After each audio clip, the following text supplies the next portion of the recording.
All right. Good morning, good evening, good night. Welcome into another edition of NFT Live today with myself, Nifty Q, Biggie Poppins, Ronan the Collector, and Gift Dead. We're going to be bringing you the latest NFT and Web3 news from around the industry. We're fresh off with the GM Web3 morning show. I think all four of us got on stage at one point here today. Myself and Gift Dead were up early this morning talking to a pretty large NFT publication, getting interviewed by them. So I can't wait for that to come out. And Ronan, what are you looking That a at? fucking man bun? Oh no, Bruh. Did I just walk into a man bun? That's how you gotta greet me today? Damn. Damn, bro. I was like, hold up. Sorry. Caught me off guard. I switched tabs and I came back and there's man Gift buns with a can do man that. bun and my whole like right. vision of Gift in my head, and We're putting it away. We're putting it away. That was quick. Dude is all gone. That didn't last long. I wasn't expecting it, man. Wait, has that been there the whole time and you're just like hiding it? Holy Yeah. crap. Really? Wow. Yeah, bro. Since when? I'm shook. Is this the alpha that we're looking for today? I'm absolutely alpha. Yeah. Yes. Thank you. As he drinks his alfalfa juice. Guys, we are just getting started here. Thank you for showing up early. You see a lot of you guys in chat already. Carter asking, what does one have to do to get on your show? I told him to sacrifice a baby goat because that's what all four of us did. Is that the guy that was like not in our DMs that we said? I think We're talking baby goats, NFTs. Q, NFTs, did you reach out of course. to You're him? burning Q. the baby goat. Yeah, Q, burning reach out the to wallet. him. Okay, I will. Prodigy Yeah, I like says, mutton. It's good. Tastes Is it- good. is Baby it- goats, baby pigs, baby veal. It's good. I gotta say, it's just tasty. Once the meat's so tender, Q. It hasn't had time to like really develop into muscle, so it's just succulent. I'm sorry if there's vegetarians in our audience, but I had to say it. I feel like talking about veal on air, Biggie, is in 2023 gets us canceled. Yeah. We're racking up these cancellations and the lawsuits. That's kind of part of that's the side mission to all of these shows is like how many lawsuits and cancellations can we rack up? I love it. We got Speakeasy tonight. We got some housekeeping to get to as it's related to the network. A lot of things going, but we had some breaking news as well on Coinbase NFT that you guys can see. We had to change the whole thumbnail and everything because we just got that breaking news, which just like is just coming down from the rafters, like mankind, like the Undertaker on Coinbase NFT, breaking the news that Coinbase NFT is eventually apparently going to pause. Was the terminology she used, but hasn't announced it yet. Yeah, so Pause. here's and we should share Jess's tweet in pull it up and put it in the comments. Here's the thing. So a couple things on this. Since this is breaking news, it's the new thumbnail. So we should talk about this at least for a minute here. Okay, contextually, we want Coinbase NFT to succeed. Like, we don't need them, but we want them in the space because they promise a lot of potential, given that they're the second largest crypto marketplace in the entire world. They've got 100 million users. And so we've been talking about Coinbase NFT now for over a year, being very excited about the potential for this marketplace to onboard a lot of new people into the NFT space and all the things that they were doing to partner with these awesome artists, people that we love, like Mumbot, who's got an open edition live right now, by the way, side note. We should definitely mention that once or twice on the show because it closes in a couple hours. But people like Mumbot, people like Jessica Yatrovsky, who's the one breaking this news here, and a bunch of other artists. Like, we've been very bullish and excited. We've even had them on GM Web3 to come and talk about Coinbase NFT. So it's not like, again, we're not dancing on people's graves or like happy to be breaking news that a platform isn't doing well here. But what's not good about what's happening is that there's a lack of transparency, not only about how they're addressing this with consumers, with people in the market, because they're still going to market and launching projects like everything's cool and normal, even though there may or may not be support for the platform. Coming in. There may or may not be support for any of these projects that they're partnering with and launching because they are pausing. They've laid off a bunch of people and all of this. But not only are they not being transparent with the community as they're continuing to launch projects into a bear market, they're also not being transparent with the artists and the people that they're partnered with. And Jessica is basically putting them on blast here. You know, she had to dig in and like, you know, pull teeth, and Nancy drew her way through even getting a straight answer out of them. So that's why this is breaking news and not cool, is that nobody's talking about the fact that Coinbase NFT is basically pausing and still launching projects right now.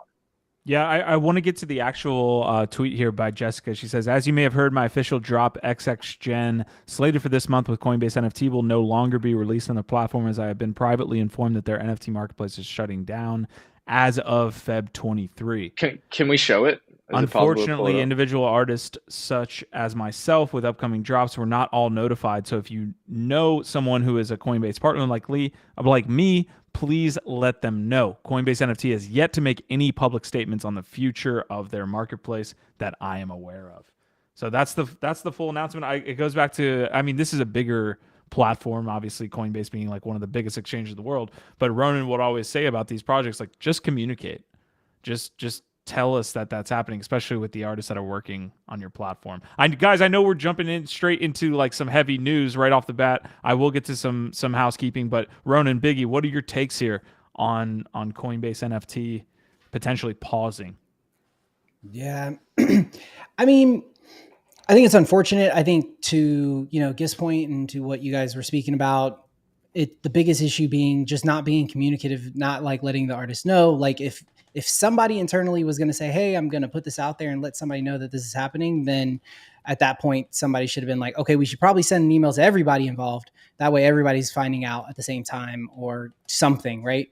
You know, is it that big of a deal? I don't really know. I don't know like how much Coinbase has really moved the needle. I do think, you know, that's something that is always a plus to have, right? Every time we have a new way to onboard people into what we're doing, the better, right? And that was an easy onboarding. People are already in there. You know, some of them just went in there collecting their Dogecoin or whatever, right? To your point, like I got my first crypto ever was actually through Coinbase Earn. Like it was a link. I totally forgot about it until you guys mentioned it, which was like a link that somebody sent me years ago, and I had like 0.1 Tezos or something. You know, it was like, but hey, it gets them in. And if you do the same thing with NFTs, now people are learning about NFTs, right? Like, I think it's just another gateway, and it is sad that that's gone, but how big of a deal is it? I don't really know. I don't know if it moves the needle that much for me personally, outside of, you know, I'm not surprised. I think, you know,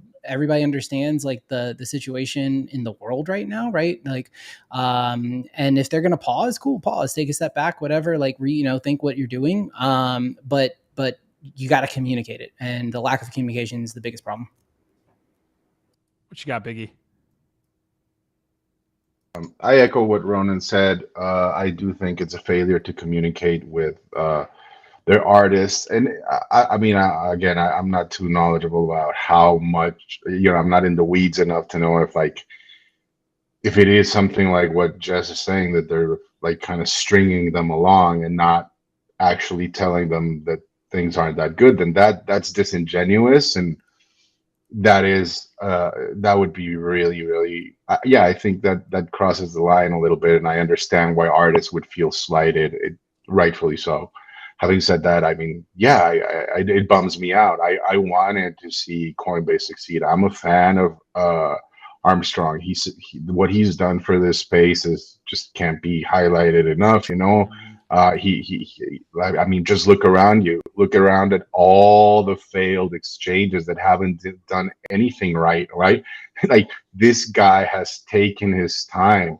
He's been conservative. He hasn't been plastering his name on fucking stadiums or doing, you know, and constricted, right? Because of the regulations, because he wants to remain, you know, in good standing with everybody. And so I can't just highlight enough that that's like a tremendous effort, and like they've achieved so much. And of course, we all wanted to see that in the NFT sector, right? And I can understand why, like what Ronan is saying, man, like even these size of companies are not immune to the macro, to the times, right? And so the fact that they have to shut it down, it's not on them now. Yeah, their relationship with the artist, with the people they were onboarding, you know. And I understand, like, if you're an artist and you were in line to launch your project with Coinbase, well, you know, and be one of the first, like Jessica, like, I mean, you have a lot riding on it, right? Like, you could have gone with a whole bunch of other people, and for them to The pull the opportunity plug, and then cost maybe like is huge. literally like rug you and tell you, you know, but you're next. It's, yeah, Well, it doesn't sit well. And that's the insult to the injury here, is that if they aren't being transparent and they're continuing to string along artists and partners after they've been basically stringing them along for over a year now, right? Like, that's not great. Like, because to your point, Biggie, the opportunity cost for these artists who have been banking on this, spending, you know, a year or more of their life working on projects for this drop, and then it's not happening, or maybe worse yet, they do a half-assed job, don't support it properly, which is what's happening with a lot of these projects. Like, it's not cool. It's really not good for the community and for those artists. So anyway, so Winebags has a comment here. I remember when Coinbase NFT was going to be the thing that really made NFTs take off. Santino saying, does this mean you have to change your name to Crypto Man Bun? Gifted. Mumbot's in the chat. We see all you guys. We can't actually show, for whatever reason, restream the ability to kind of pull your guys' comments on stream, which is unfortunate because we got a bunch of man bun comments coming in. So I'm sorry about that, guys. If you are up here, oh, you're muted there, Ronan. But if you're up here, go to YouTube and you can see everyone's comments. Squashman saying, I think for the general NFT space, not too big a deal. For the broader crypto market, it's bigger news points since Coinbase onboarded so many people to crypto and is one of the trusted companies. Marty McFly is saying, I'm going to spare my man bun comments. I think, you know, we were talking about this earlier today, and Ronan brought it up. It's like, I think, you know, there is a thesis that is going around with gaming that most people are going to actually earn their first NFT, right? And I think that's the same way for a lot of people that did the Coinbase earn with their crypto, not NFTs, with fungible tokens. They earned Doge, they earned EOS, they earned Monero just by watching videos on Coinbase. And that's what they did so well. And it's a colossal failure for them to have done this, have such a... At the end of the day, looking back with 2020 vision, their markets did not overlap, essentially. You know, the people that were already in NFTs and going to buy NFTs were, even though they have a Coinbase account, already onboarded. You know, already doing it via the OpenSeas and Blur. I don't know that we know. I can explain it. But here's the thing: is then how do you explain it? Because they slow rolled this thing and did not spend a whole lot of time actually educating their existing. It's the same mistake that we keep talking about with all of these existing communities. If you don't really invest months and months and months to educate and onboard and incentivize and bring people in, like, it doesn't really matter. You can't just expect people, like you toss a little thing out there and expect people to follow you all the way into Web3. I push back on that because there's so many wallets and so many people trading on Coinbase. They literally, like you said, have the second most volume in the entire world, and that volume is second strong. largest marketplace. Yeah, well, and I think what you said, you know, somebody's comment. Hold on. Look, Coinbase NFT not doing more than like $1,000 of volume in a day is an absolute, like, ridiculous failure. It's not good. But I think what you said, Q, I think it was somebody's comment. I don't know whose comment it was. But I think it was really well said. And that's that, like, within NFTs, this is not a huge story. It's a story, but it's not that huge because they didn't actually build enough and make enough of an impact for NFT people to really care that much yet. But within the larger crypto story and the macro and the market of what's going on, it's a much bigger story because they are the second largest marketplace, crypto marketplace in the world. And they could have done a lot more. Yeah, and selfishly, we're going to talk about Blur and OpenSea here later in the episode. Selfishly, you want more competition for those two. You know, you do want to see, like, more volume, that it's not just taken up by two, although it's nice to even have two. That's real volume and not just wash trading. Absolutely. Looking at you, X2, Y2, and looks rare. Yeah. Okay. You guys love the comments that are coming through. Prodigy is in chat there, and he was talking about some giveaways. And we finally have it. We have the wheel of names for these people are awesome, by the way. Hodl, Freestyle, Kote, Ifka, Marklar, Panda, Era, Hajulius, Vinny, Kawhi, and Junzi all donated to the BasedHeads Let's Metathon donation Yo, fund. They ended up big raising love. 100K. So 3 of these people are Big going love. to win BasedHeads, and we're going to roll it right now because we took too long, and I apologize, but we're going to do it. A So we got Viber 3. always delivers on his giveaways, though. Even if it takes a couple, a Triber and a Viber always delivers. All right, Hidjalorius. Love to see Congrats. it. I think it automatically takes you out. That's pretty cool. That's another base head. 1 base head. We should find the clip from the first time we ever used the Wheel of Names, man. Do you remember that, Q? Freestyle. It was Massive a shit congrats. show, dude. Oh, Who man. hated the Wheel of Names? Was it Buff? Did Buff Yeah, hate the Wheel of Buff, Names? man. He was so angry about the Wheel of Names. All right, last one. The last person to win a BasedHeads here. A free BasedHeads. Come on. Where else do you get this? All right, Hodl. Nice. Dude, All right. That's what you got. That's what you got to Dude, do. roll Is it. that 2 base people or head. 3 people? 3. That was 3, right? Oh, No, roll okay. it one more Oh, time. You all still got it pulled up. Roll No, it we one did more 3. time. We I'll did throw 3. in We one. did 3? Oh, is I'll Rona throw getting in in here? one more. I'll throw in one. Yo. No fucking way. Ronan coming through. Surprise extra Who gets the giveaway. 4th? Holy crap. Okay. Gen Z. Let's go. Hell yeah, Yo. Rona. We It is. appreciate that, man. Let's do it. Let's go. Nice. Look, like sometimes it takes us a week or 2, but We get there. a Triber always delivers on his giveaways. That is a famous saying that's been etched in stone across generations and eras of NFT collectors and collectors before us. True. Yeah. Slow-mo, but FOMO. Oh, no. Not FOMO, but slow-mo. Oh, God damn. I totally botched that. Someone save me. Ronan, what's going on today, man? We didn't even get to like team intros. Ronan, can you give us an intro and we'll go around the round square table here?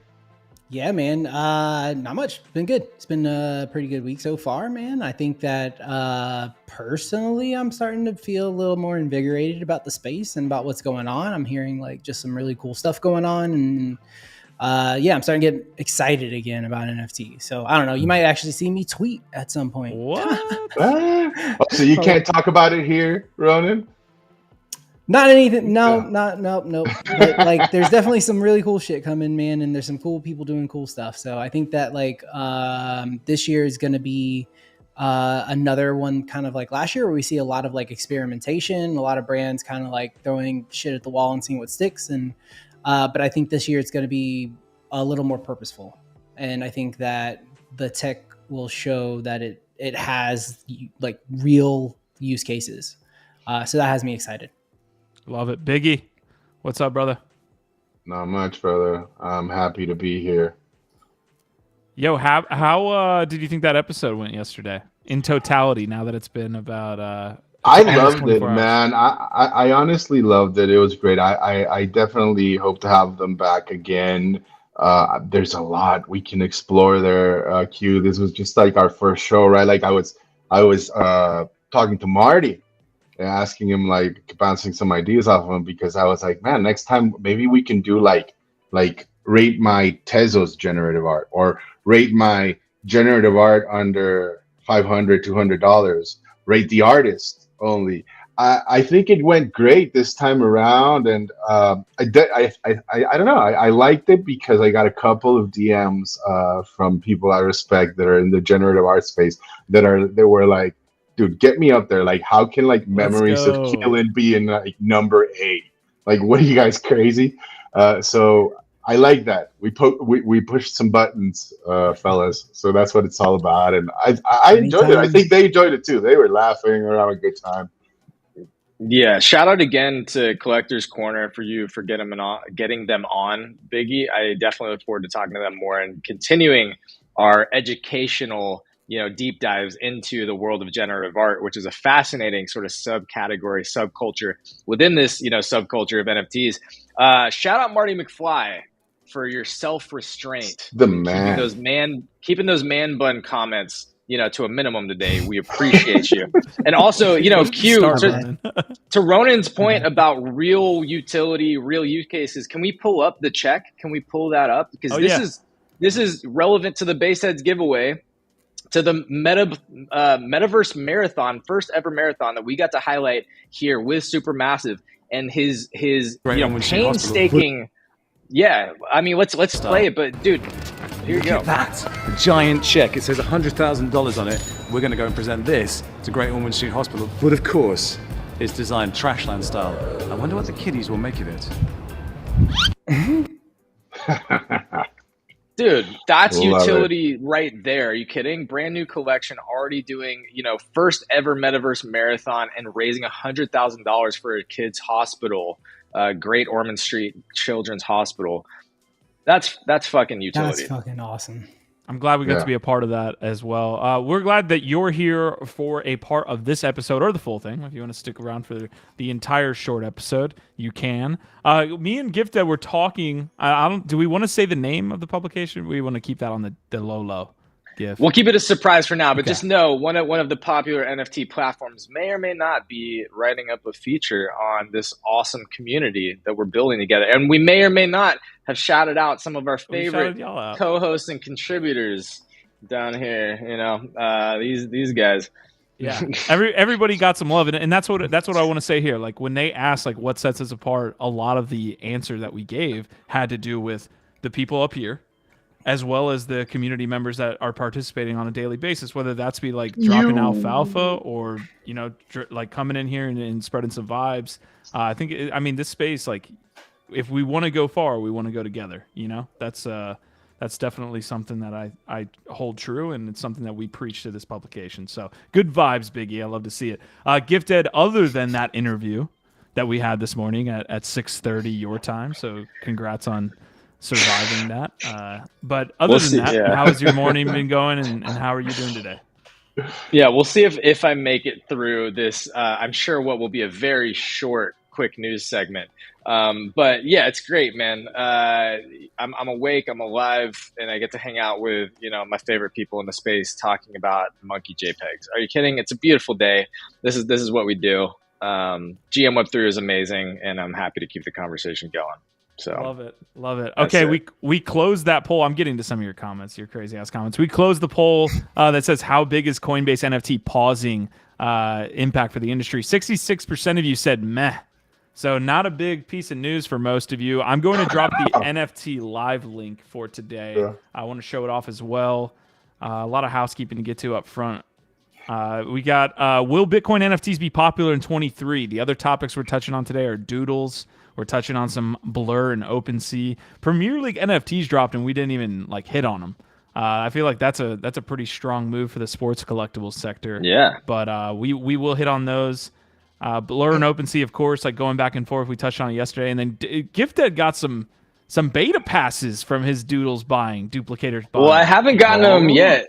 But maybe that's something we can do here live. Like at the end, I can try and go through the process and show what the UI and the UX looks like for that. Because I got 2 duplicators.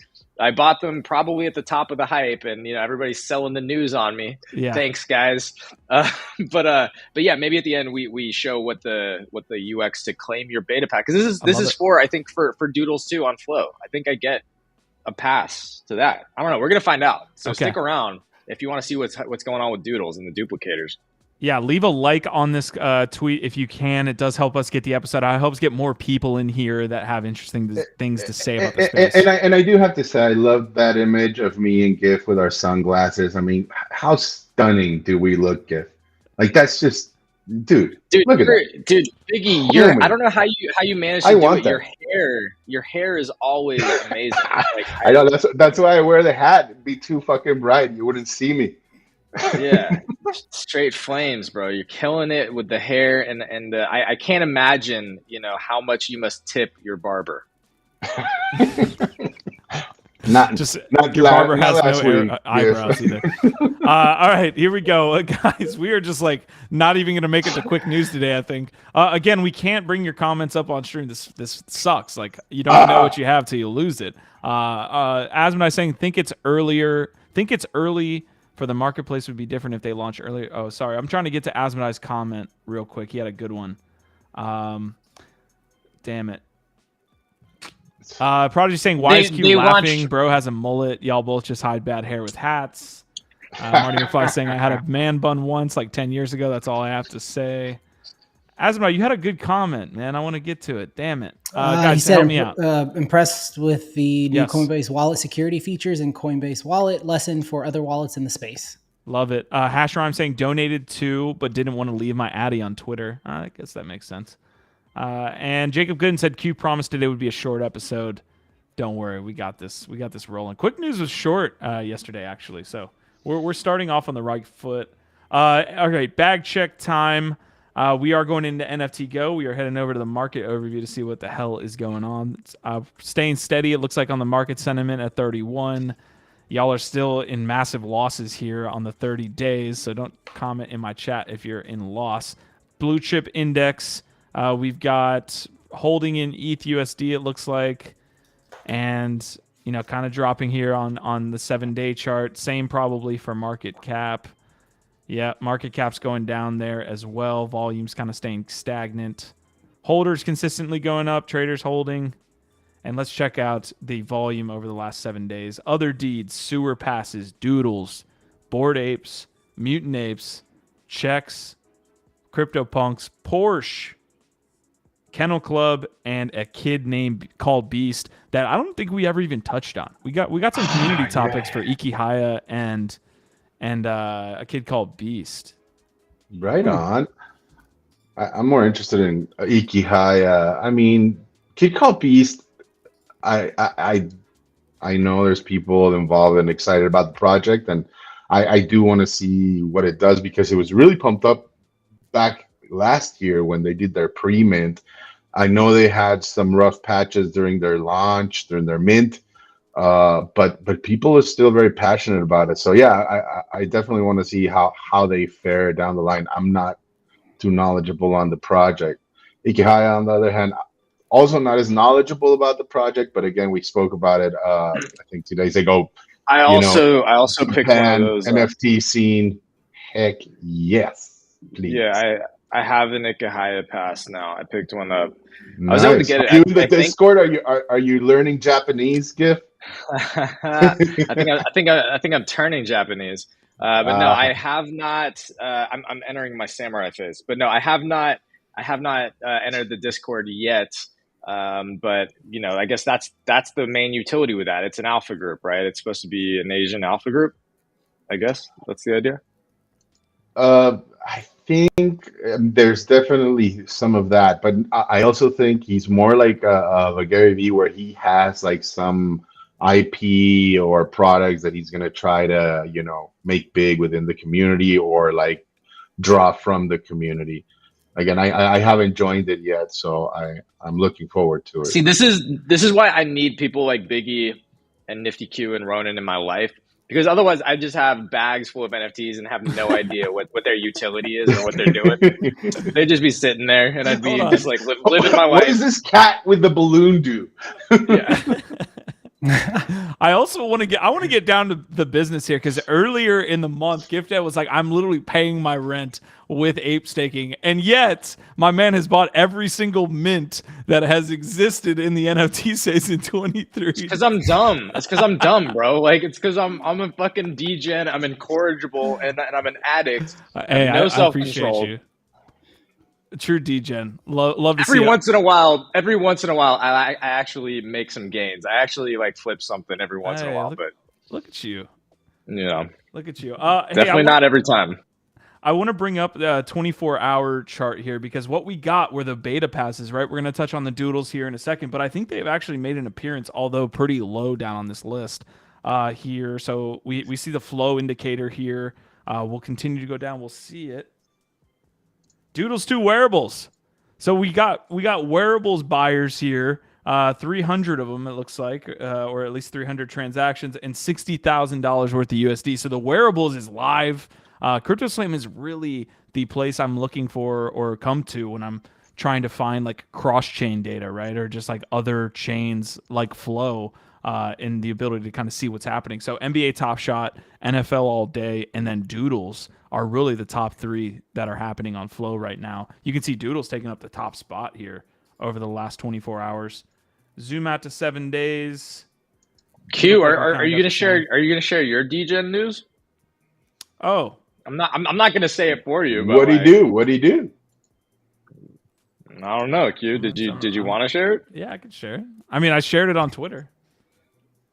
Q's much more coy than I am about his moves, and I respect it. I'm trying to be respectful of it at least. Okay. Wow. We joined the Doodles fam. So full transparency here too. I'm not a baller like that. I split these with Mike Finch, so it's dual ownership here. Mike Finch, a friend of the channel, we both own a golden doodle as well as a devil doodle here in that ecosystem. Dude. So I'm on the doodle train. I put my money where my mouth is. We've been talking about doodles. I believe in doodles on flow, and I like it. Has that happened already? Like I went on Gaia this morning, but I only saw the wearables. I couldn't see the doodles too, like the little characters. I want the characters, or is it just wearables? Cute. Let's just do it. It's a quick news piece. Let's just hit it. Q, if you believe in doodles on flow, then you'll buy one of my duplicators for 15% above the floor price. I am a believer. I'm not stupid though, so I can do that. I'll just do that. Okay. Listen, I haven't, as much as we've talked about doodles in flow, and I just showed you that I got some OG doodles. I haven't got into the Doodles ecosystem with the duplicators or the Genesis boxes yet. I think it's a little bit too complicated. I've already said it myself. Like I'll go ahead and get the OGs because I believe in that and in the project, but I haven't done this, so I kind of want to go through this with y'all. Apparently, this was like breaking news though. This was like a surprise. They did allude to beta passes, but I don't think everybody knew that you get them by using the duplicator and Genesis boxes. So I thought this was like somewhat of surprising news where you actually got a beta pass for using these assets, unless I'm mistaken. That's great, man. It's good utility. Do we want to try and do this right now? Like, yeah, if you want to try it, try and do this. Yeah, all right, I can share my screen. All right, let's just see if we can actually make this shit happen live. We're doing it live, y'all. This is always a risk. I gotta say, dude, I just love watching doodles. Like they to me, like between the colors and just the art, I mean, it just hits you with good vibes. Like you can't help it, right? Like same with Cool Cats. Yeah. Like those two brands, I think have definitely got that dialed in to a T. It's you look at them and you immediately get a very specific vibe, which I applaud them for. I completely agree. Gif, I see that your screen is being shared. Just make sure the audio is shared too. When you go to screen share, see if you can do that. How stop screen sharing? No, where is that? Here, option? Gif, it might be easier, honestly, for me to screen share just so I get the audio. Unless you can get it. I don't. Yeah. Go ahead. Okay. Because it looks like we have a Twitter user. I just want to. I want to go through the actual claim process and show the UI. But for a video, you. Okay. Yeah. We'll go in.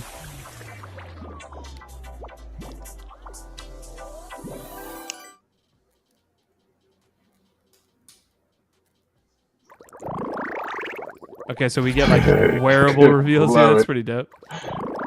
That sound, right? Yeah, it's great.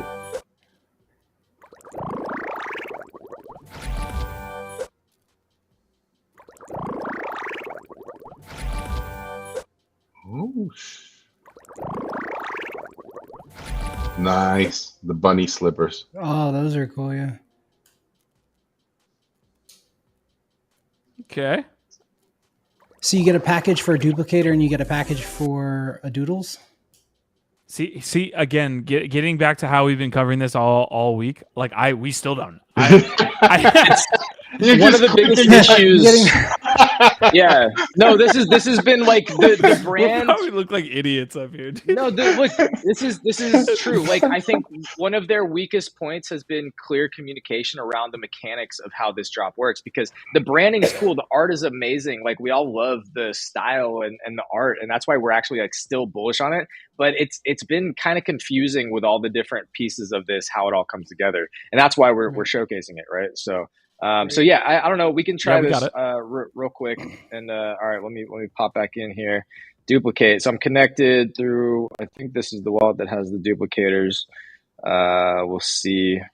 see what happens. We'll see if my Wi-Fi can actually support this. All right, so duplicator 5228. I wonder if one of them sold. Oh no, I got 2. Okay, so yeah, we'll do this one. Oh, so I have to buy a doodle? Oh fuck. Yeah, Wait. No, you could get a Doodles too, right? Or do you need a Genesis box for a Doodles too? Jesus Christ, here we go. See, this is what's confusing. I thought you could use somebody else's doodle. Yeah, but you need. So, do you have a doodle? I read somewhere that no, I don't. That's the thing. I read somewhere that you could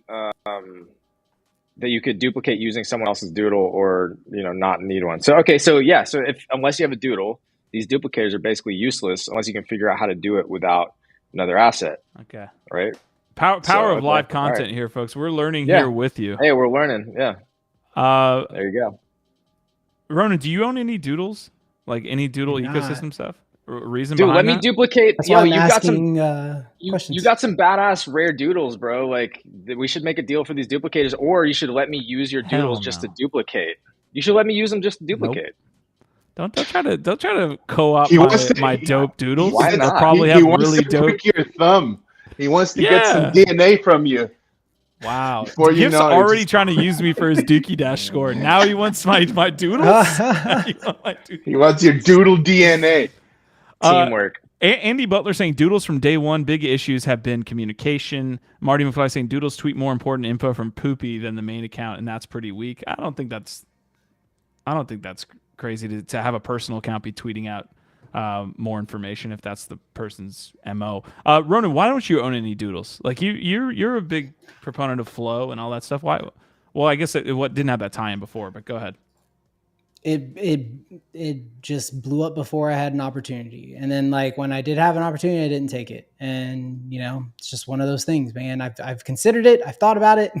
That's why I'm asking questions now, because I'm like, okay, where is there a move that could be made here that makes sense for me? Because I agree, like I think like the doodles, as far as like the brand, right? Like when you look at it, it's like, man, that I could see that being all over the toy packaging in my freaking toy room, on my, on my Netflix, TV as like a television show. And, I could see that as a movie poster. Like the brand is on point. And if they really like give love to that, like, and they really bring it like as they're trying to do, right, outside of just the Web3 ecosystem, and they're trying to like really reach the people who are sitting at home, then yeah, man, I think it could be really big. So yeah, I've watched them closely. I just haven't jumped in. And I think part of the problem is the ones that I like are like, expensive, man. Though I did find one though. I just found a skull face that I really like. Drop it in chat. I'll pull it up. I'll snipe it right now. Right? Yeah, drop it. Let me see it. Gifted, if you want my doodle, it looks like you can buy the right to duplicate someone else's doodle. So you could buy it from me. That's what's interesting. So I was just pulling this up and looking at this. So they've got a whole rights trading marketplace. So you can buy the right to duplicate people's traits. But it looks like they're listing these rights at almost the same floor. Like, okay, I find one for like 1 ETH or 0.4, but it's like, dude, I'd just go buy. I wouldn't want to spend an ETH or 3 ETH or 5 ETH just to license your rights or your traits. I'd just go buy one at that point. So I don't know. There are some, okay, I see some listed lower. There's some that are like 0.5, 0.85. But yeah, there's a whole marketplace to license. This is actually really interesting as far as like utility for your IP and your rights. They have their own IP marketplace within this process. I think this is the first time I've seen something like this. So how does the duplicator work? This is pretty interesting. Through the duplication process, your duplicator will allow you to extract wearables from a doodle. I wonder if the rarer doodles have rarer wearables. Like that might be something that I'm sure they do, which is why I'm saying you got those rare dudes over there that you're trying to get for free. Okay. Let's do a deal. Biggie, what are your thoughts other than calling me out for trying to snipe Ronan's No, I mean, I think I already said, like, I've always been a fan of doodles, and I commend you, Ronan, because I'm in the same boat with you, man. It takes, and I know how it takes that mental fortitude to like not FOMO into stuff, right, and not chase it up. And I think like my best buys, my best decisions have been when I've been patient, right, like a fucking alligator. You just wait, You just wait until you and in that time you just track that project, right, and track the community, and you keep looking and favoriting and just find until you find the one you like at a price point that you think is a deal. That usually works out for me. You know, it's unfortunate that like I do see a lot of people that are immediately, you know, the news comes out and they've been looking at it for a while and they immediately bum rush to get in there, and it's usually the worst time to do it, right? So I commend you for that. I'm a fan. Like everything Ronan said, I completely agree with, and I know Q, like you guys didn't bum rush into it. I know Mike knows Doodles pretty well, so if you purchased, I am confident that you bought a fair price at a good deal, and that's how you fucking do it. So fucking flowers to all y'all here. Yeah, love it. I love you. That's why I'm saying, like, now that like Q's in and he said Mike was in, I'm like, all right, now I got to do some more research. I've been watching like the charts, you know what I mean? It's dangerous.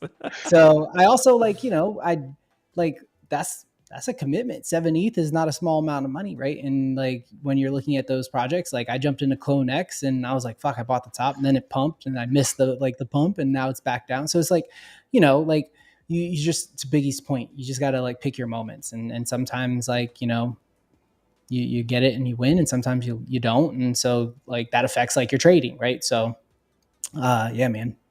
Yeah, I'm gonna try to pull up duplicators as well as Doodles here. So I think both of the floors are a little bit down. Usually that happens post reveal, right? Like we got 0.9 here on January 30th. It hasn't even revealed yet though, but they're revealing just the wearables. The process. The wearables are getting revealed. But the news like is out, and that's like, dude, there's a cycle there, man, and we gotta like, you know, you gotta learn it and know it and be comfortable in it, and it's just a matter of like knowing, like, you know, the one thing you don't know is like how quickly that cycle will run its course. So but it's always there, right? Agreed.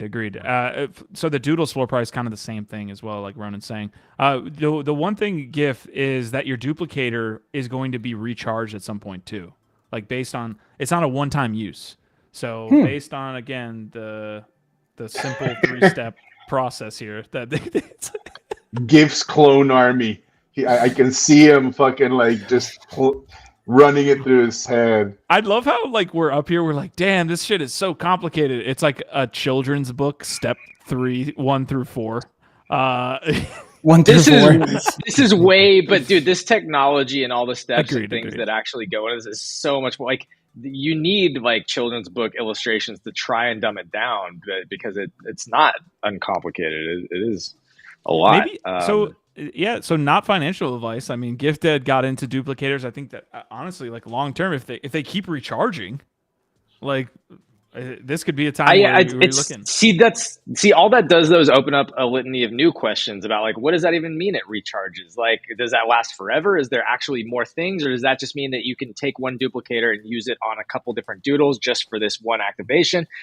I have so many questions. I'd love to get somebody who's deep into the Doodles Let's do that. Universe, metaverse, whatever ecosystem to come on and talk to us about it. Absolutely. Especially because it looks like we're all sort slowly. of starting to like, you know, invest. Circle around. Yeah. Yeah. There's blood in the water a little bit. Maybe that's the bad analogy. Okay, Squashman is saying, I just received an email from Dapper about Doodles 2 wearables breaking some stuff down about 15 minutes ago. Marty McFly saying, I think if you take away Doodle history as the kitty peeps, they don't have much. And so if you take away the team, they don't have much. That's an interesting comment. Marty McFly is also saying, Biggie literally the only guy in Web3 with patience. Thanks. Thanks, Marty. Jeez. Appreciate that from you. Yes, Ronan, sir. Ronan, you've got to run in 2 or 3 minutes here. Do you have any last topics or thoughts? I know never enough time with Ronan. I know, man. You know, like, Facts. man, yeah, I got to start like maybe like blocking out a little more time for like NFT Live every week. It's just the calendar just gets filled up, man. I don't think there's anything that like I specifically wanted to talk about. You know, it just was great conversation today as always, and I like love to like see like chat so like you know, active and popping, and see like, man, we've got some tons of people involved today, and I love that and appreciate it, and obviously like helps us energized and keep on doing what we're doing. So we appreciate you guys. I appreciate you guys. And our GM Web3 was awesome today. So kudos to you guys. I try to jump in whenever I have a moment, and it's always nice to be able to listen to you guys talk about like what's going on in the space, and and to hear the opinions, man. So if anybody's in video chat now, hanging out with us at the moment, and you don't jump in for GM Web3, that's a Twitter space that happens every single heckin' day, as GIF would say, from 11 a.m. to 1 p.m. Eastern time. So definitely check it out.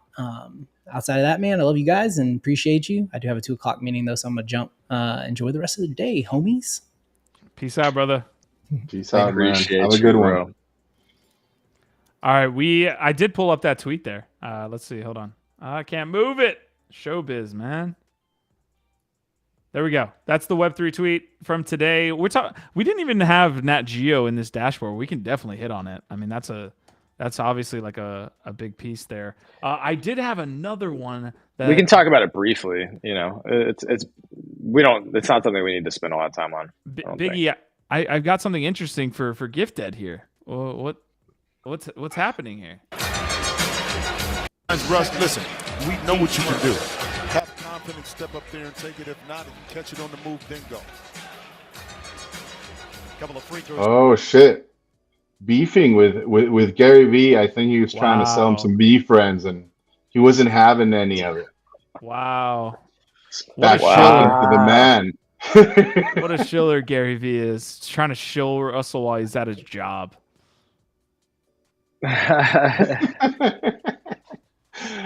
Wow. NFT staff's trolling. That's hilarious. Did I set that up like a real bad, Biggie? My bad. On that. No. It's all good. It's all good. I just saw it. And I was like, yeah, it's funny. Oh man. FUD. Typical FUD. All right. I know there will come a point when Gary Vee will join our stage, and I hope to be present that day, because I will not allow you, Gift, to deny your everlasting love for that man. He's gonna call he needs out to sick know. that day. He needs to know. Nobody. I'm the resident Gary Vee simp apparently, and you know what? I'm fine with that. I don't think he's perfect. I think he does a lot of good stuff too.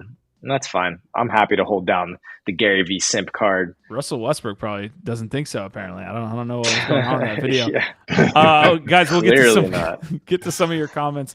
This video came out 2 weeks ago, but I do want to kind of highlight that they had a Gamers Web3 Choice Awards. These were the Game of the Year nominees. Big Time, Illuvium, Blankos, Undead Blocks, and EVO. I'm not even sure what that last one is. Real? They also had a bunch, so we can kind of sit here and go through it. Most anticipated game: Treeverse, Dead Drop, Star Atlas, Illuvium, Shrapnel. You can kind of get a sense of the trend here. Illuvium's gonna be Content Creator of the Year: Bryson, Spike, Crypto Stash, Kaggy and Real John Blake. Do you guys know any of these? I mean, the games, yes, but like these dudes. I think, should I be happy that I don't? Well, Kaggy had a actual show on the network. So Kaggy was big. Crypto Stash is a big gamer as well that I appreciate, and the rest of them, two of them I don't know, and then Bryson, it's all right. Okay, right on. Doesn't do it for me. Best game lore: Illuvium, Shrapnel, Star Atlas, Big Time, My Pet Hooligan. Best action adventure: Superior makes a list. Metalcore, My Pet Hooligan again. Mobile games: Guild of Guardians, Thetan Arena, Axie Infinity. Best sports game: So Rare, Rumble Kongs. Casual: Blankos makes a list. Axie Infinity and Townstar. Best RPG. Do you guys know any of these games, by the way? Like, have you touched a single one of these? I'm just saying, like Star Atlas and Illuvium. Sure, I'm looking forward to see what they come out with. I didn't know you could already play them or do whatever. And Blankos, I like, but it just hasn't performed. But that's about it. The other ones, okay, sure, Axie Infinity, but Metaverse of the Year. Here we go. Chibi Dinos. What the fuck? Hold on. No. They're not going to get away with that. They're not going to get away with this, are they? World Wide Web. I take that, I guess. What are your thoughts, Gif? Blockchain of the year. Gaming blockchain of the year. Here we go. Oh, shit. I mean, I think, I would love to know transparently how much of this is pay to play. Because this is the issue with so many of these fucking things. And again, what differentiates what we do on this network, the Web3 network, from a lot of these other media companies and outlets that are promoting all of this shit is that, like, we don't have corporate, owners that are telling us what to think and what to promote and what's important. We only talk about and promote shit that we really believe in and really think is cool. I would love to know how many of these games and these platforms are paying to be included in these types of listings. To that other one. That's fair. What's I don't know. Organization. Can you go back to the organization? What organization of the year? Fractal. Okay. I didn't know Fractal was classified as an org. I thought they were kind of more of a platform or an exchange, right? But yeah. Okay. Whatever. Yeah. I love to see Animoca on there. You can't fade Animoca.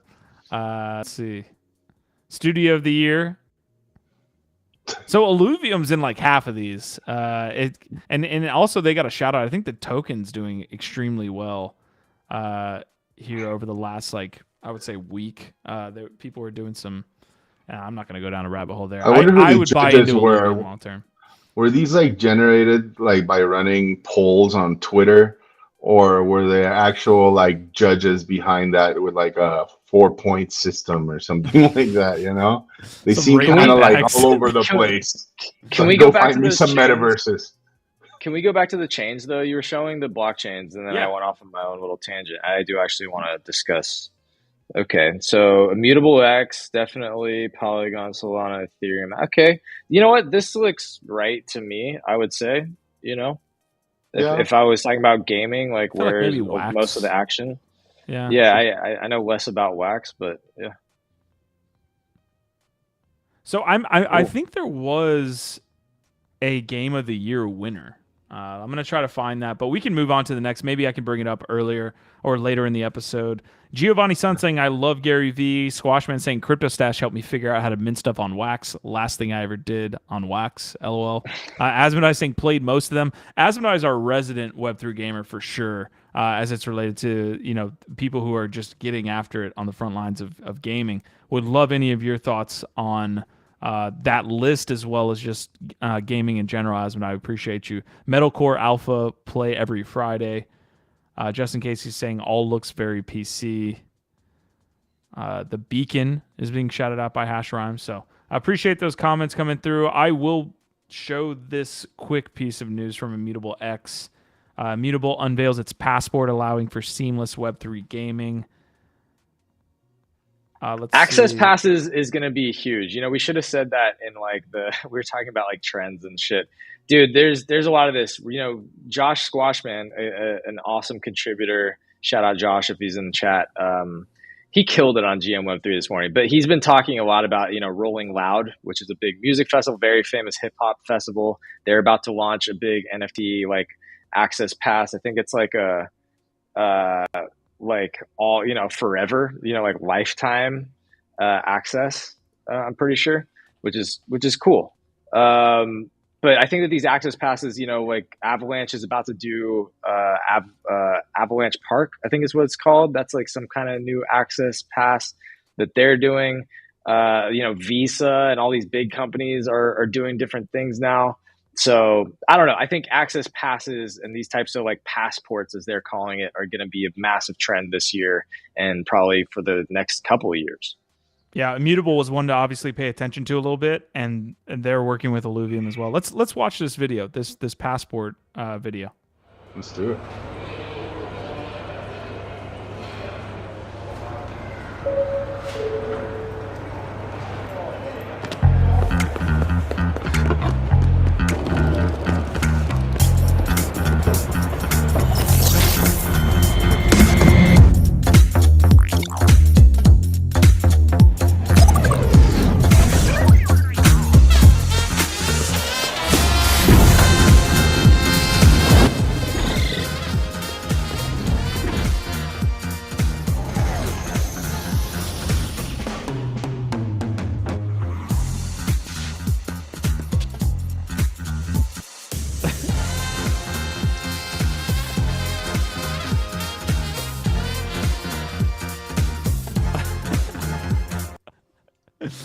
Okay, more of a hype trailer there. I will say, Squashman saying lifetime VIP to all their events forever.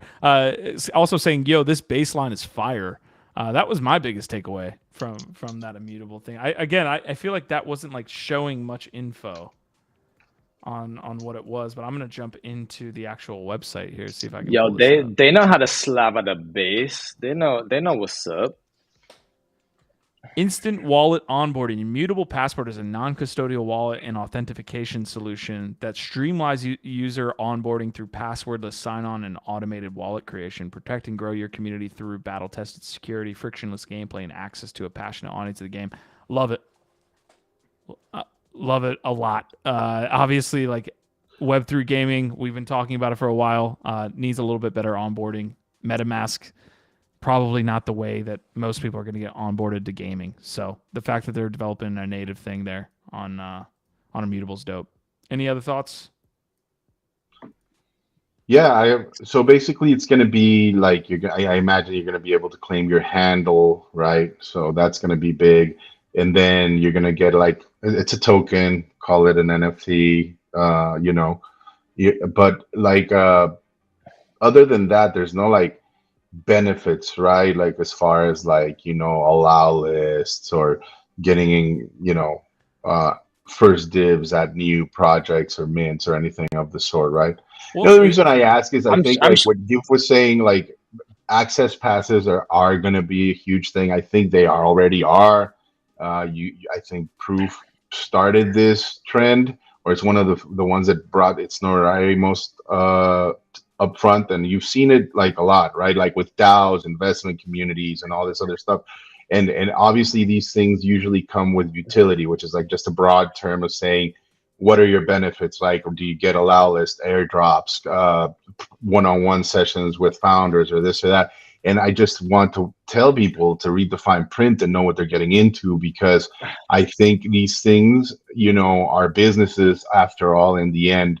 And a lot of NFT people that are used to, again, like the Yuga model, just expect everything to be free forever. And that's just not the case. It won't always be. So I'm just saying, like, read the fine print, know the terms, and know what you're getting, because they are going to be big and very enticing. Yeah, I think you're right, Biggie. Like access passes, like we've known them in the space for different things, but I think what's becoming more popular is including like the loyalty and rewards mechanics that a lot of existing brands and communities have, and how brands are starting to see and understand that this is a way to enhance the consumer experience, right? So they can take their existing communities or build a new community and then treat that as your hardcore fan bases, and provide a lot of different types of loyalties, rewards, or perks and values.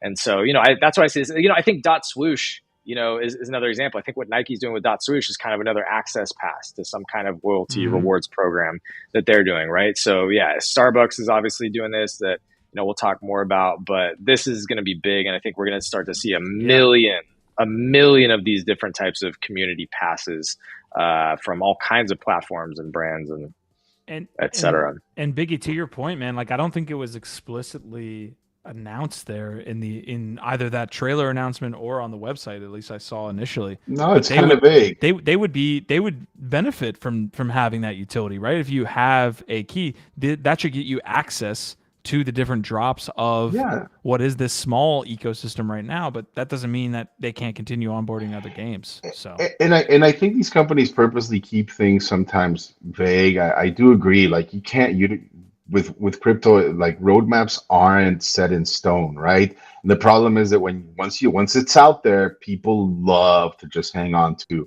whatever part they fancy the most, right? And sometimes they don't understand things need to pivot or change depending on climate or whatever in the ecosystem. But I also think that sometimes they do it with nefarious purposes to draw you in, right? Like using very vague terminology to indicate that you're going to get all these benefits and all these things for free, and then all of a sudden you buy into the pass and you realize that all you got was a Discord role and a fucking channel, and that's it. That's the utility, and then you're pissed. So I'm just saying, like, you're going to see both sides. Like we see them with everything else, and it's something to watch out for. So I think, like, especially when it comes to passes. Like we all like to believe that like they sell you on this access and this exclusivity and this like, man, you know, you're a cut above the rest. And if that doesn't come through for you, or at least in the ways that you believed it was stated, you can feel, you know, gypped. So anyways, it's something that they need to keep coming back to and offer more utility, and I totally get it. GIF, I got something at the door. Give me a quick breakdown while I get. Yes, yeah, throw it up. I just minted one of these beautiful Mumbot open editions. Of course, I'm sitting here DJing and minting art that I love from amazing artists. So this actually closes in 1 hour 45 minutes. You can see right there on screen. This is about to close, and less than 250 minted so far. So this is going to be a pretty rare open edition from an amazing artist from the community that we love very much, Mumbot. So, you know, I'll get Nifty Q to drop this link for the Manifold open edition in the chat here in just a moment. Here it is, Q. I'm going to go ahead and put that in the chat so we can share it with people. But yo, shout out Mumbot. We can DJ all together. Yeah, Mumbot is a legit NFT legend as far as I'm concerned, an amazing artist. And also, I'll say, for my part, one of Gary Vee's favorite. Gary Vee got the Mumbot Alpha early on and has collected a bunch of her pieces. And I've started to collect some. I think I've got 3 or 4. Maybe this is my 3rd Mumbot Mumbot's piece in now. Chat. Dude, shout out Mumbot. That's what I'm saying. She's not only an amazingly talented artist, but she's part of our community. So, you know, we love that. And it's only, I think it comes to about $50. So you get, you know, a limited edition Mumbot for a very, very affordable price. Wait, so is there going to be a burn? Do you know? I haven't. I don't know. You know, we'll have is there a burn? When utility? Like, should I max it? Mumbot instructions. I mean, I'm going into something like this not for a bunch of a utility, but because I love the artist and the art. But hey, if there is a burn, then I guess maybe I'm part of that. So we'll have to get Mumbot on the show to tell us if it's going anywhere. But either way, if you collect something like this, it's from the artist and it's from their heart, and you know, it's not really about utility for me. All right. Prodigy's in the house saying, yo, and Prodigy's usually keeping us on schedule with getting out of the quick news segment, which was a tad not that quick today, surprisingly. Zoo NFT is saying, OVOT, our vibe, our tribe. Asmodai brought up MetaKey. I love that from Maddie, DCL blogger. I believe that's when he's talking about. NiftyCast is saying access is the primary utility. And, of course, Mumbot, you're in chat as well. We see you. Hashround is saying Arbitum with the Treasure DAO ecosystem is interesting. We've been getting some major comments to NFT Cutie keeps yeah. bringing up Arbitrum, and we haven't spent much time Aptos, there. Yeah, and Aptos and Arbitrum. Prodigy saying might have to change my new PFP already. And that's going to bring us to our main topics for today. So we got 2 main ones, and then we're going to try to get to these community topics. I did have 2 winners, though. Justin Casey and NFT Cutie are going to win some ApeCoin here for delivering on some community topics as well. Squashman, I got you as well. So I got a hefty payout to make here in ApeCoin over the last week and a half, but it's been a long time coming. Apologies. You're going to have to... Dude, you're going to have to hawk one of those doodles, bro. You're going to have to sell to the bank, get some liquidity for all his ApeCoin you're giving out. Dude, NFT Cutie's been racking it up. He's very engaged, and he keeps winning shit. So, you know what? Congrats to the winners. At some point, somebody's going to have to dethrone NFT Cutie and start winning some of these things. Otherwise, he's going to take them all down. If you guys are wondering what we're referring to as well, so we do community topic segments. We try to get to them at least once a day. We're not always incentivizing them, but for I think maybe 2 or 3 episodes in the past week or 2, we've been able to incentivize this with ApeCoin. So Justin Casey's here talking about So Rare and Premier League. That we'll get to here at the end of the episode, or potentially we'll see if we can get to it because we got these 2 major topics. But he's going to win $50 in ApeCoin for doing this. So we picked his comment.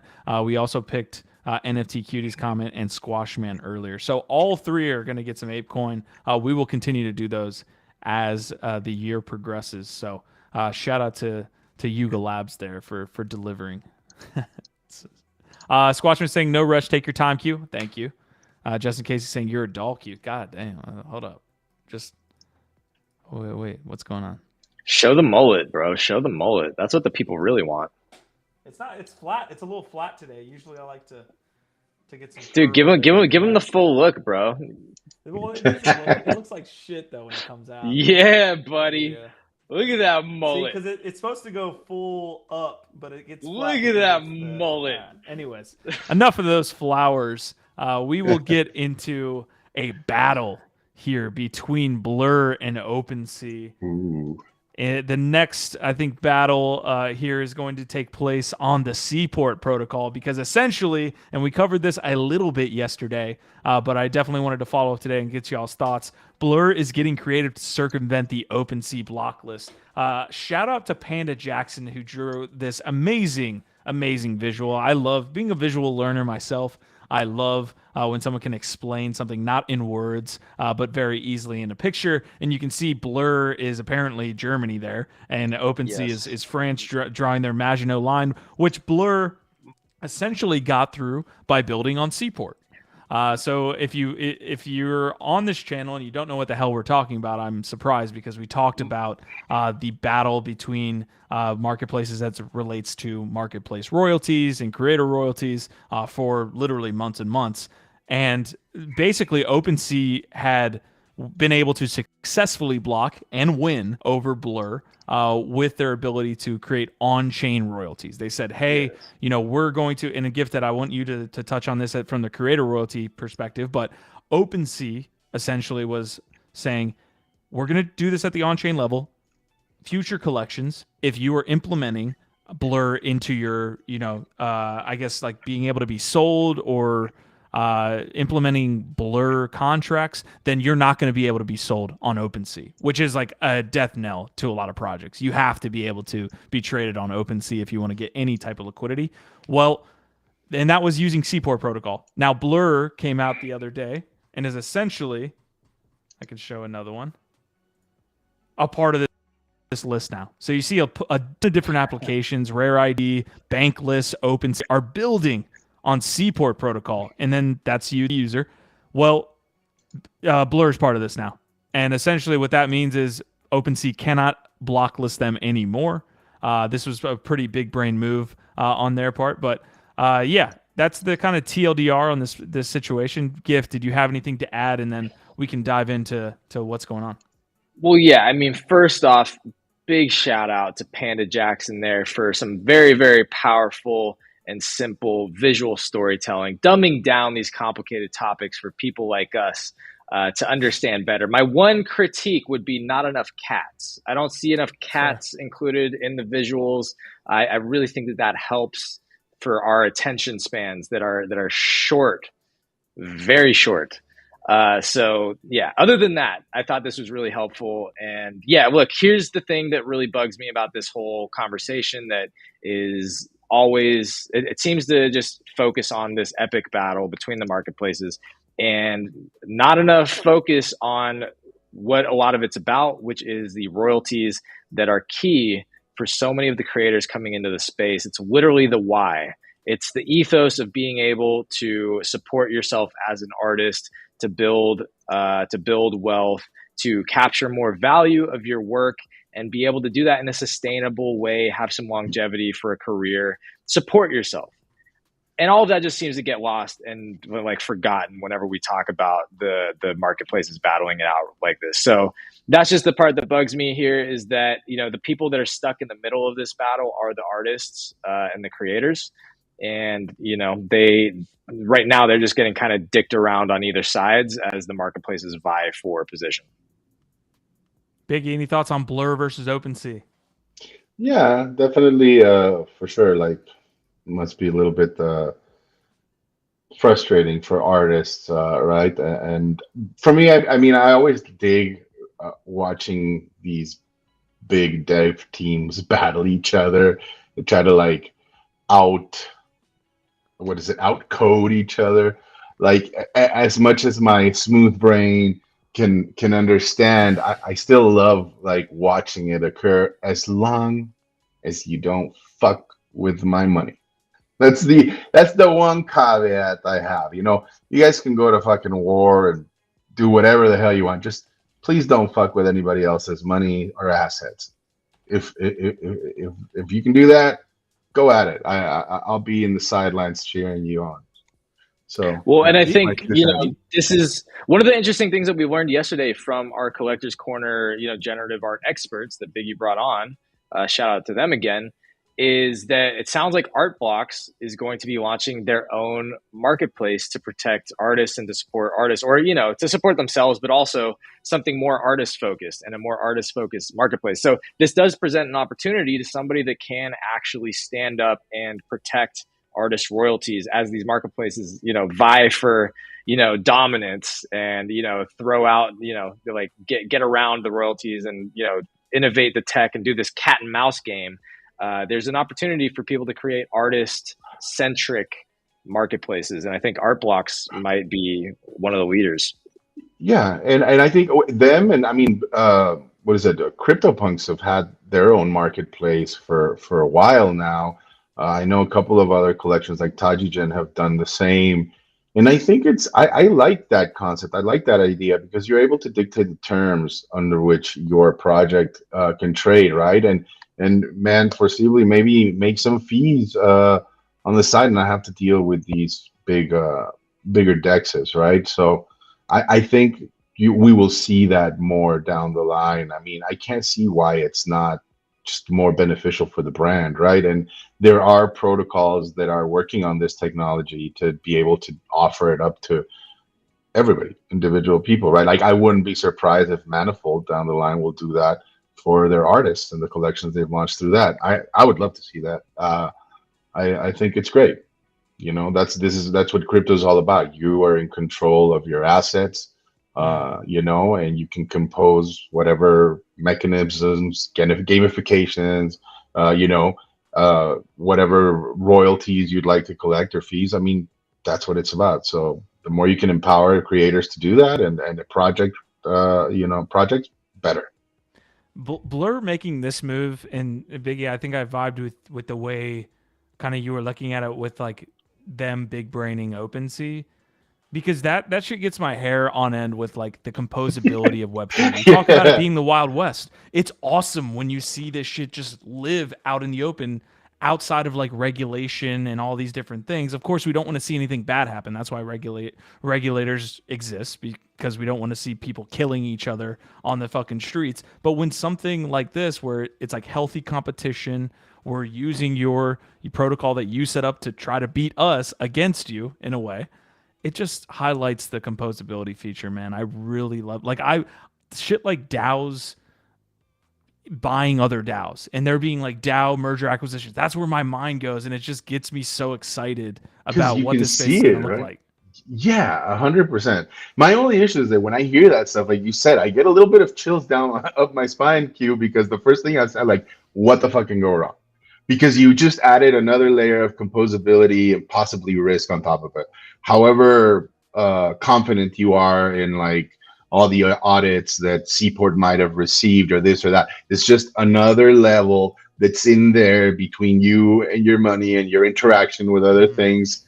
And, again, there's limits to how much I understand how this works. And I think that's what frustrates me sometimes. I was like, okay, shit, like now I need to go and find out about this, right? Because if I'm doing offers on fucking Blur, right, fair. You need to deposit there. You need to deposit your ETH there and have, and be doing your offers. And if for whatever reason, something somewhere around there's a glitch or a freeze or God knows what else, because you don't know the problem until it pops up. And then Blur's it's like, oh shit, you didn't know about this? That this could happen? Say, no, I didn't read the 5,000 fucking page disclaimer, or I'm not a fucking like high level dev to understand all of this stuff. But I do read the white paper, bro. Yeah. Should have read the white paper. Come on. I want to push back on one thing. Blur is a non-custodial marketplace, though. Like you don't have to deposit ETH into Blur. Really? Wait. But you do have to that's into the wallet to make offers, right? Yeah. Q. So this is their whole. This again. It's really smart. It's really smart, but this is the whole airdrop mechanic right now. The biggest part of the airdrop is that in order to make bids, and the way that they're getting around the WEEF situation is that you do custody ETH into their ecosystem to create all this liquidity, and then that's how you make all these bids. Then those bids turn into some kind of airdrop that you don't know what it's gonna be worth. You can use the platform outside of that though. Like I didn't do any of that.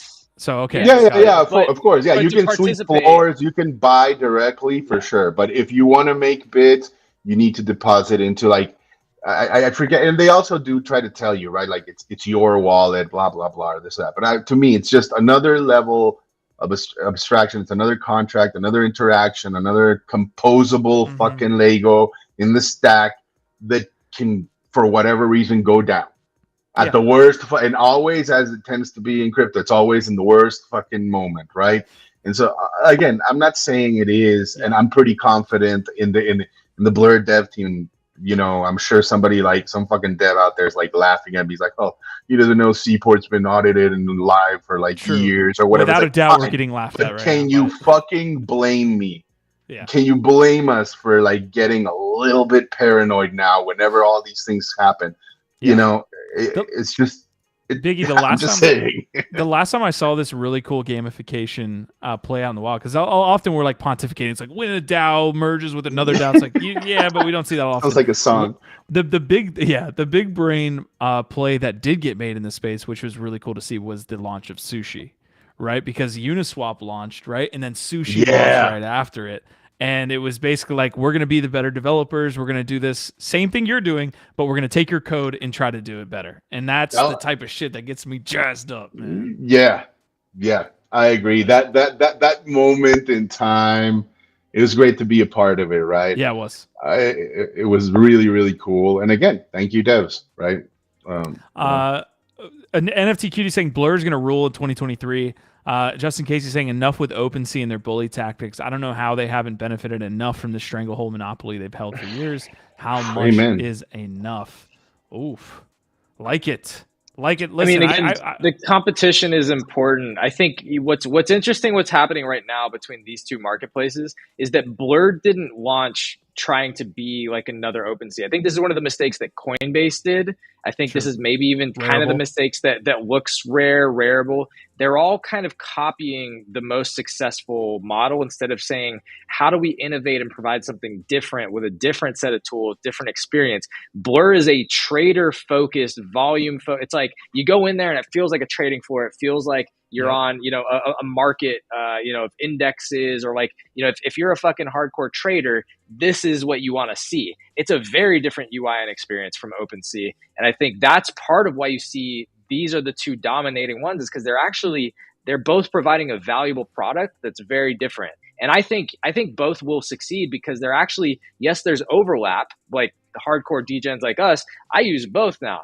But like, I think they actually serve a little bit different segments. And, the OpenSea is going to be the Amazon, the more accessible UI. It's a little bit easier to shop, feels like what you'd expect on a normal store. And then if you've got the hardcore traders, the day trading mentality, the people that are more finance or like are really, buying at bulk or scale, they're probably going to go more for a Blur experience. So I think, both of these platforms can coexist. Okay. Great takes all around. Yeah, absolutely. I mean, we pulled up that chart right there from Dune Analytics. The volume competition is there, but also the volume's going up. Guess who helps? Guess who benefits from that? Everybody. So it's good to have competition. Hopefully, we can get more. Great comments in chat as well. Dead Polaroid is saying WinSea. I wouldn't wait around for an OpenSea token. I would not hold my breath for that one. But, maybe one day. We'll see. Otherwise, we will get into this last main topic, which I think is probably the more interesting one. And it's getting people talking philosophically. Yeah. You want to touch on that before we get to Bitcoin NFTs? Because I thought Bitcoin NFTs is raising a lot of discussions, especially in that community. Man, I want to get into that. I do want to talk about Bitcoin, but can we do Nat Geo just briefly? Because I know Bitcoin, because I do think it's worth mentioning. Yeah. Because look, here's the thing. Whenever these big beloved Web2 legacy brands come in, we pay attention because these stories can transcend. There are opportunities to onboard, and we care about the space, and we want to see people succeed and do shit well. So Q, I'm sharing my sort of hot take tweet on this. What I've come around to, so Nat Geo basically briefly what happened?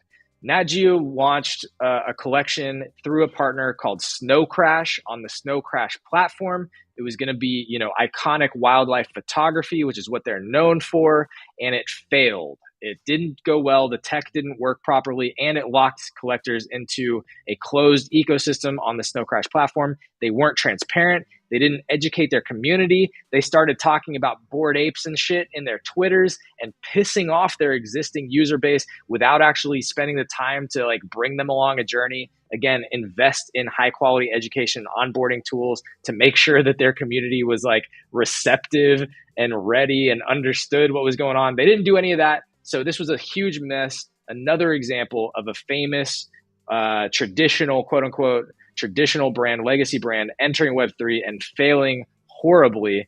My hot take is just basically saying I've often looked at these as these are just traumatic, awful, catastrophic things, and it's horrible for the space because you get headlines one of the headlines that we were talking about this morning is National Geographic NFTs are a national disaster. It looks horrible, but what I'm realizing is it's actually a bigger opportunity for crypto native Web3 brands to succeed. It gives more space. Instead of these big existing brands coming in and sucking up all the oxygen, them not doing well just gives more space and more opportunity for crypto native Web3 brands to grow and succeed. And also it really spotlights the ones that do it thoughtfully and do it well. And so I'm starting to come around and be like, you know what? Y'all can keep screwing it up. I think it actually helps, us, people in the space who really care and are building our own things. You said it.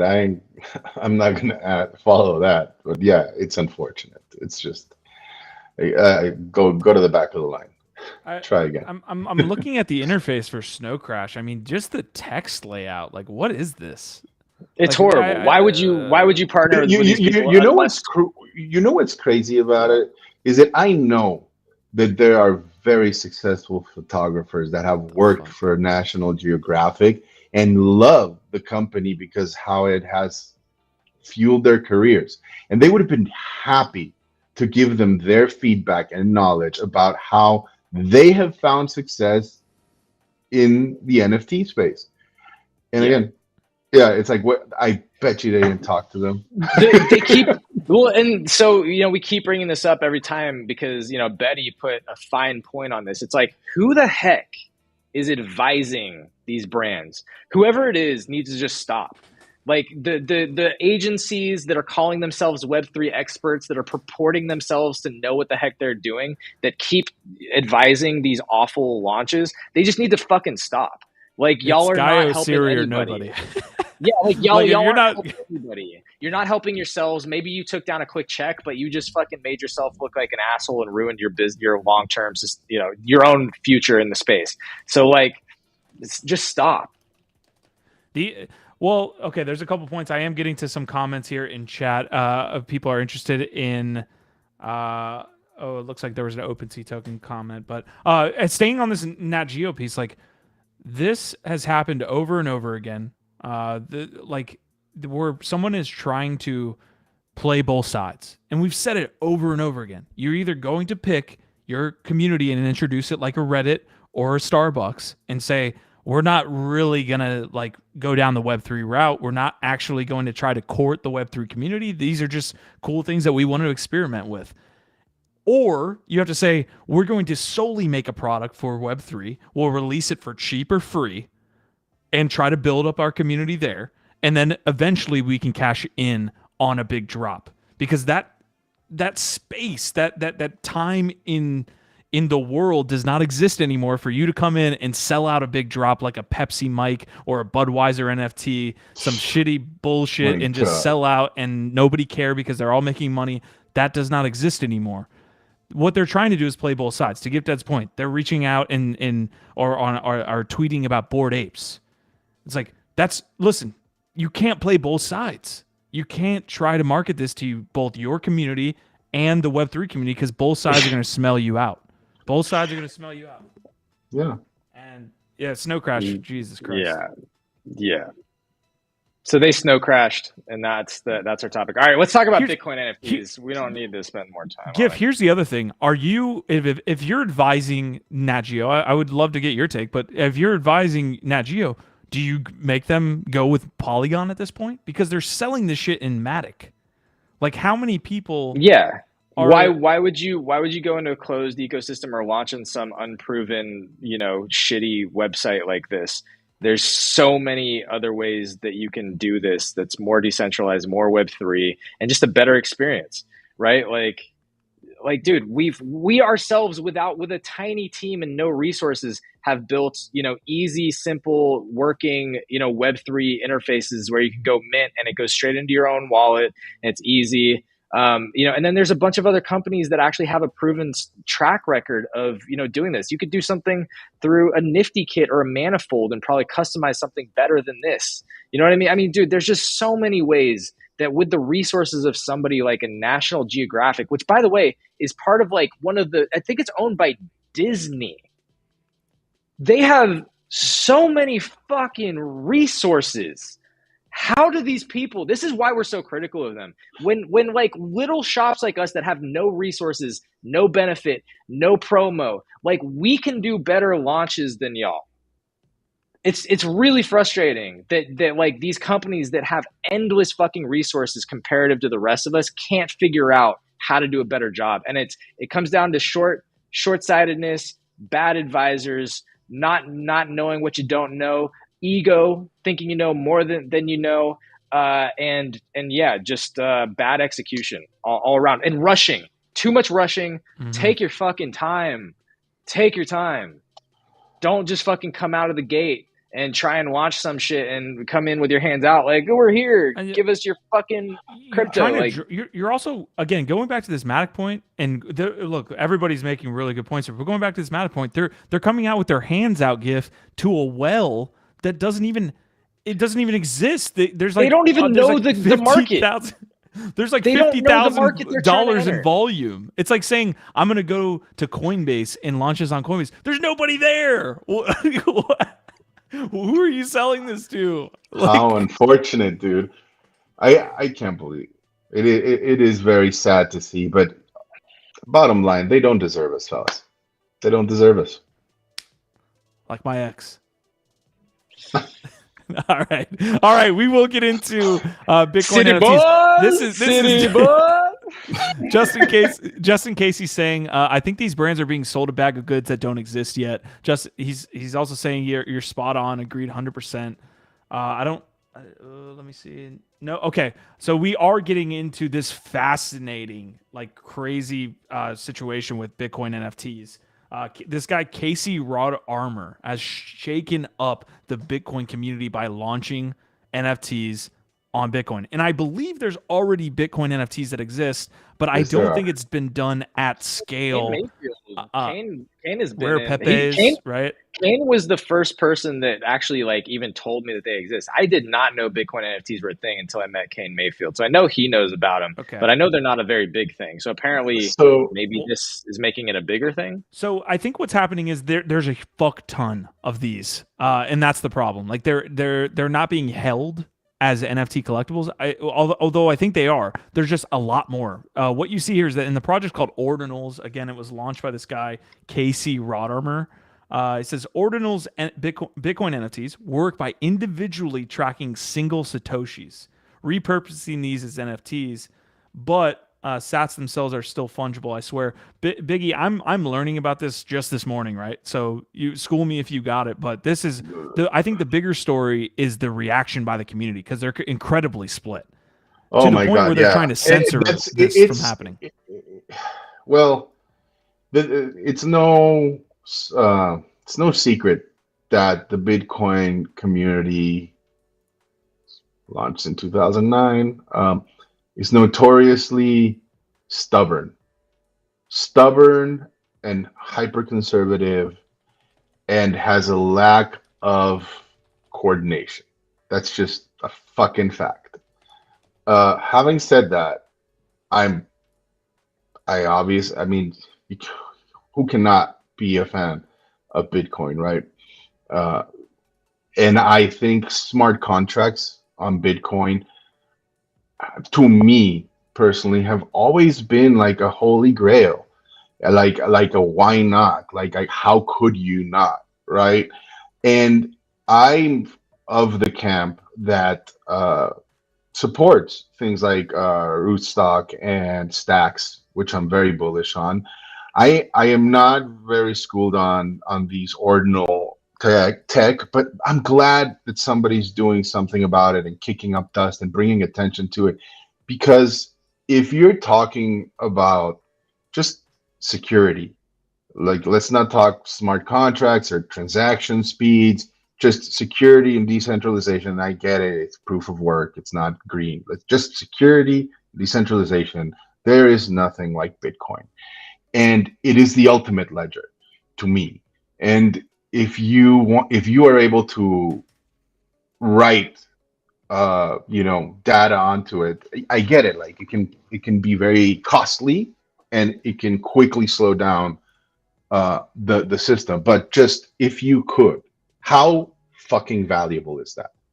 Very much so. So when you see things like rootstock or ordinals or stacks attempt stuff like this, I think it should be applauded. Unfortunately, the Bitcoin community feels otherwise, and it's one of these things, very much like in line with what we were talking about right before with Nat Geo. It's like, how can you not see it? How can you not embrace it? It's not going to take anything away from Bitcoin. It's completely value added, value plus. And if you take a look at stuff like Stacks, which is very bullish on it. If you look at their NFT ecosystem, it's mind-boggling. I think it's superior to these ordinal, just artistically speaking, with like real dev teams behind them. And the clarity language is incredible. Like what we've talked about here with the problems with MetaMask and Solidity, clarity solves. There's really great innovation happening, I think, on the Bitcoin side. I am always for that innovation. I don't understand why people get so fucking pissed at this. I really don't. Gif, I want to get your take here. I do want to add some clarity to what Biggie's saying, though, because Bitcoiners often look at this hash rate, and you can see hash rate's been increasing, and then price obviously going a little bit with it.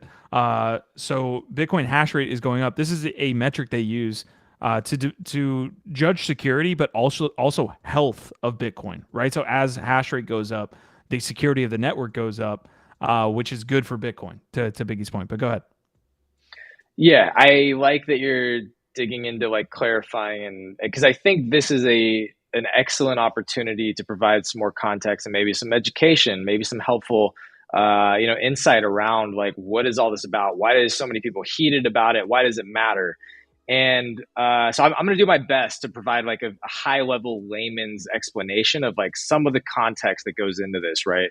And that's that Bitcoin was the first OG, the original, the ultimate cryptocurrency it wasn't built to do a bunch of different things. It was very specifically just basically a cryptocurrency. It was a store of value, something that you could own and trade using a blockchain, which was a revolutionary new technology, basically launched with Bitcoin, right? So using this new tech called the blockchain, you could own and transact with this new ledger on this new public ledger. And so that's all it was built for. It's as far as all the new chains that we talk about all the time, the Solanas and the Avalanches and Polygons and Ethereums, it's simple. It was not meant to be a developer's hub or platform to do all these smart contracts and all these applications on top of. It's not what it was ever meant to do. And so the purists want it to remain that way. They say, look, it does one thing well. Let's keep it specialized. Let's not, muddy the Bitcoin, blood, right? They're like, oh, you're all mudbloods talking about adding NFTs into our amazing, perfect thing that is just the Bitcoin cryptocurrency.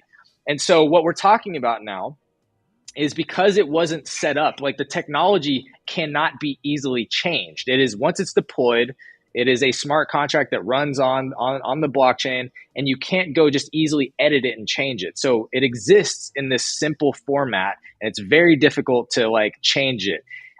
Then you've got these other chains that say, hey, this tech can be used to do a lot more if we make it more of a development platform, make it more friendly to deploying different applications and smart contracts on top of it. And so that's where you get NFTs. They're like, NFTs are basically just applications that run on a specific blockchain. These are just decentralized applications, or dApps. That's what NFTs are, and all these different DeFi protocols. They're just applications developed on top of blockchains that support this development layer. So back to what's happening. And the problem is that trying to run this type of smart contract on something like Ethereum consumes a lot of resources, bloats the chain with data. It's not meant to support that. And so I understand it. And Bitcoin, mind you, already has that bad angle that people have tried to push up against it, that it's not green, right? When like the majority of Bitcoin miners run on on geothermal energy and you know, renewable resources, right? And if you are to compare it and say that it's a wasteful technology, then please compare it to the mining industry and to so many other industries that consume so many resources and don't provide what Bitcoin provides, which is immutable sovereignty, security. But I think, like, again, what these guys are trying to do basically is say, hey, we don't need to hold all this data and all this processing power on the Bitcoin network. We can run side chains and just inscribe the hashes, right? And I think that's to be commended. I don't understand why it pisses them off so much that it's going to consume too much. I think it's beneficial. So I would love to have somebody up here come school us on it.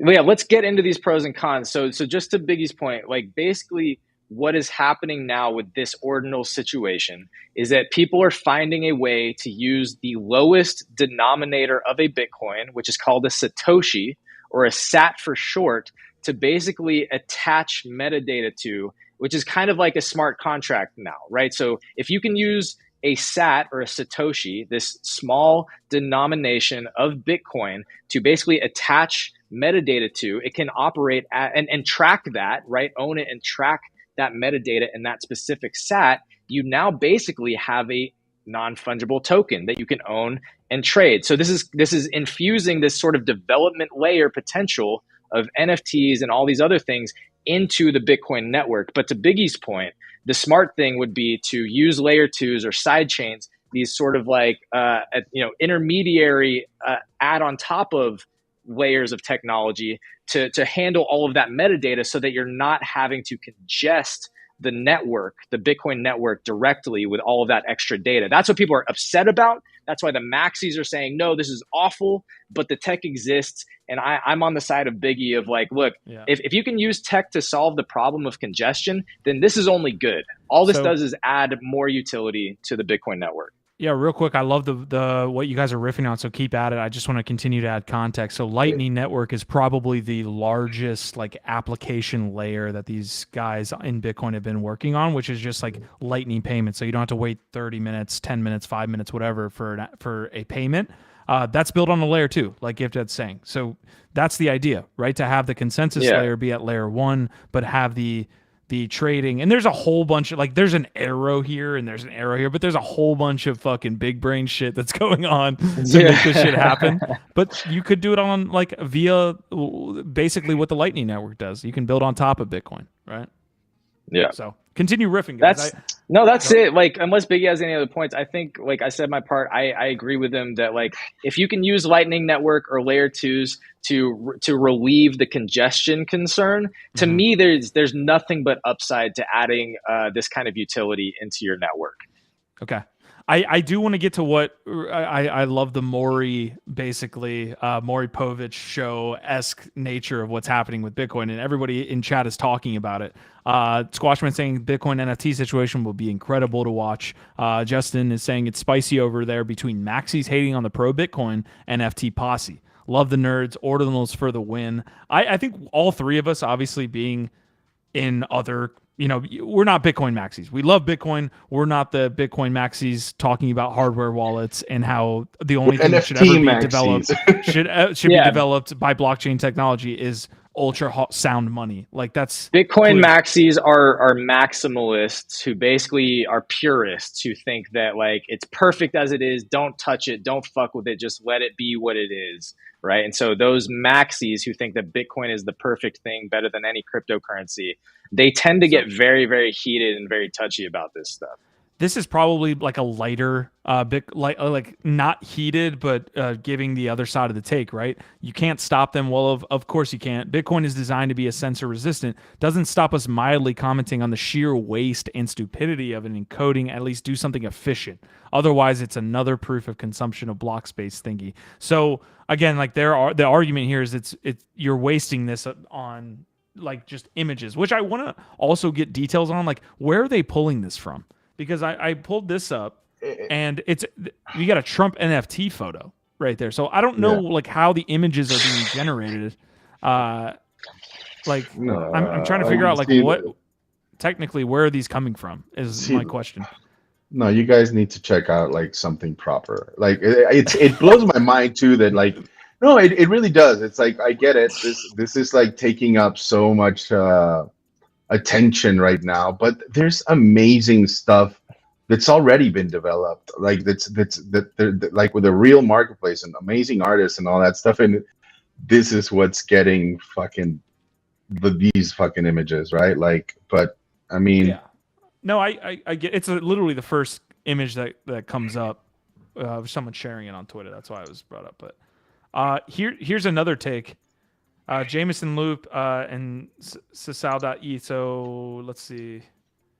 Basically, maximalists are saying that they want to censor undesirable transactions, which is wild if you're a Bitcoin maxi that you want to censor transactions that are not just peer-to-peer transfer of how Satoshis. anti fucking Nakamoto is that?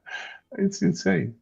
But I mean, I really try to stay away like from that type of environment. I liked or argument. I feel like it doesn't lead anywhere. And like you said, you can't stop them. So just try to. Yeah. I liked your point about Hal Finney, who is like, an OG talking about NFTs being one of the most, useful utilities, valuable things that blockchain can do.